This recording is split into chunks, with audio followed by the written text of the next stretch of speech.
We're going to talk about a really powerful Scottish play called Sequamur. And what it does is explore this huge gap between the glorious promises people make about war and the brutal, awful reality. It really forces us to ask a deeply uncomfortable question about how we choose to remember. And really, the entire play hangs on this one question. It suggests that maybe true honor isn't found in these grand monuments or stirring speeches, but in something much harder, actually confronting the truth of the past. So let's see how the story does that. So our story doesn't actually start in the trenches. It begins years after the Great War is over. A school is getting ready to unveil a new bronze plaque, and on it are the names of 148 of its former students who died. You know, a very solemn, dignified act of remembrance. Or so it seems. Right away, there's a problem. A cleaning woman, Mrs. Finlayson, is there, and she's desperately searching that list of names for her son, Duncan. And he isn't there. His name is missing.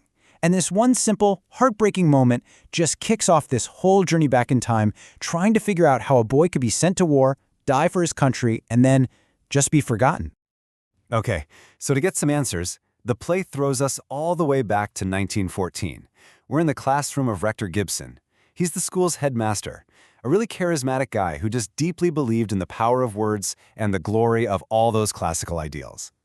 And this, right here, this is the key to how Gibson operates. See, he doesn't just teach Latin and Greek, he uses it to shape how his students see the entire world. By quoting Homer, he's framing their lives as part of some epic, historical saga, like they're leaves in the wind, you know? Part of this grand, natural cycle of life and death. And he uses this classical framework to build this incredibly powerful case for going to war. He tells them it's an adventure, something that will widen their vision. He even argues it's going to be this great social leveler, a way for the sons of farmers and fishermen to finally seize their own destiny. He's selling it not just as a duty, but as a chance, an opportunity to build a better, more just world. And this was his ultimate promise, this vision of just boundless progress and self-improvement, all of it unlocked through the crucible of war. I mean, it's such a deeply optimistic and compelling message, especially if you're a young man who's just itching for a life beyond your small town. He basically gives them permission to dream. But then, the play just slams us from that beautiful promise into a brutal, shocking reality. We're ripped from the hallowed halls of the school and thrown right into the mud and the blood of the Gallipoli campaign. This is where Gibson's former students, including that boy Duncan Finlayson, were sent. And all that epic poetry is just gone. It's replaced by these stark, horrific numbers. In just one landing, the boys watch as over 600 men from a single regiment are just mangled, cut down. The scale of the slaughter is immediate, and it is absolutely unimaginable. And this is where that gap, that chasm, between Gibson's rhetoric and the soldiers' real experience becomes so horrifyingly clear. The promise to widen your vision becomes the sight of bodies, alive and dead, just folded over each other in a dark red pattern. The idea that fortune favors the brave is just mocked by the reality of men simply freezing to death in a trench. And that noble defense of civilization? Well, it turns out to be a battlefield that smells like a mix between a garbage dump and a graveyard. The letters and memories coming from the front are just filled with these specific, hellish details. A modern-day Trojan horse ship that just leads to a massacre. The constant sight of unburied bodies everywhere. Swarms of flies spreading dysentery. And this relentless, impersonal death from machine guns. This was not the heroic combat from the stories of Homer. So years later, Gibson is haunted by the ghost of the forgotten boy, Duncan Finlayson. And what does the ghost do?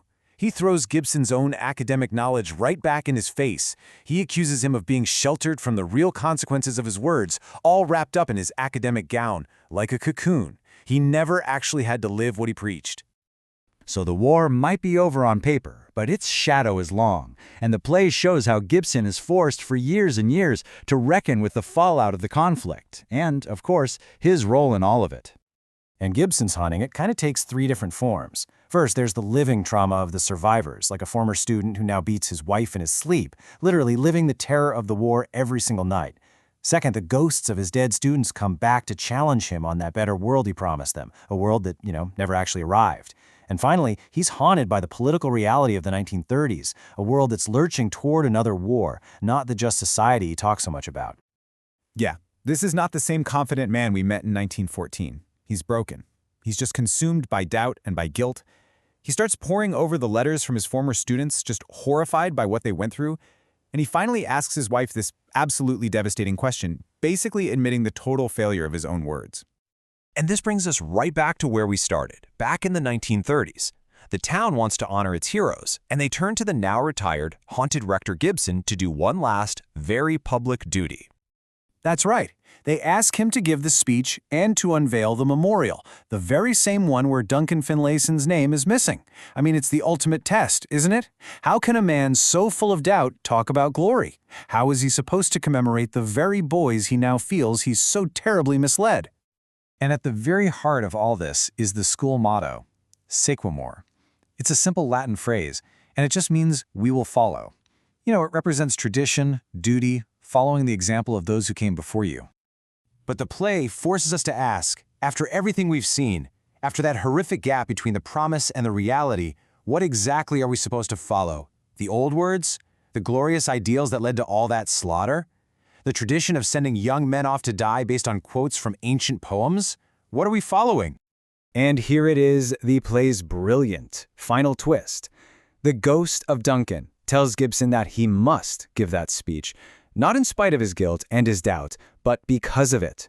The ghost basically argues that the greatest fault is to be conscious of none. Only someone who doubts they're even fit for the job, someone who truly understands the terrible cost, can speak with any real honesty. And it just lands us right at the core insight of the whole play. True remembrance, real honor. It isn't found on bronze plaques or in comforting, empty words. It's the difficult, messy, painful work of making a good job of remembering how the storms blew.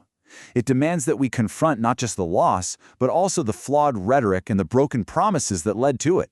Because if we don't, the play warns, we are doomed to remain exactly what Gibson first called his students, just leaves, mindlessly herded together at the whip of the wind, blown into the next storm, propelled by the same old glorious words without ever understanding why.